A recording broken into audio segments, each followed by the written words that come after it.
19 मार्च 2026 या दिवशी गुढीपाडवा आणि नवीन मराठी वर्षाची नवीन वर्षाची सुरुवात होत असते।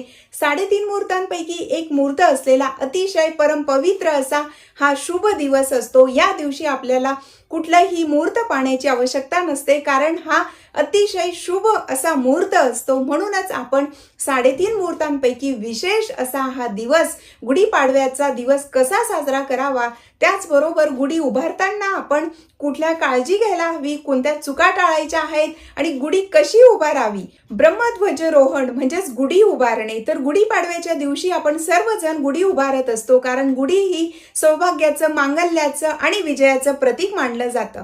तर गुढी उभारताना ती गुढी कशी उभारावी, कुठला मंत्र बोलावा, कशी पूजा करावी, त्याचबरोबर गुढी उभारताना आपण कोणती काळजी घ्यायला हवी, अतिशय छान आणि सविस्तर माहितीचा व्हिडिओ आपल्या चॅनलवर आहे, तो जरूर पहा। त्याचबरोबर गुढीपाडव्याच्या दिवशी आपण काय खरेदी करायला हवं, सोनं चांदी तर खरेदी करायलाच हवं, पण ते प्रत्येकाला जमतं असं नाही। तर या दिवशी तुम्ही अगदी जास्त तुम्हाला शक्य नसेल, पण कमीत कमी अगदी गुंजभर सोनं किंवा चांदी आपण जरूर खरेदी करावी, कारण 3.5 मुहूर्तांपैकी एक मुहूर्त असतो। आणि विशेष म्हणजे जे सणवार असतात, विशेष पर्व असतो, तेव्हा जर आपण सोनं किंवा चांदी खरेदी केली, जसे की गुरुपुष्यामृत योग असतो, तर अशा मुहूर्तांवर सोनं चांदी खरेदी केली तर ते सोनं किंवा चांदी मोडण्याची आपल्यावर अशी वाईट वेळ कधीही येत नाही असं सुद्धा म्हटलं जातं।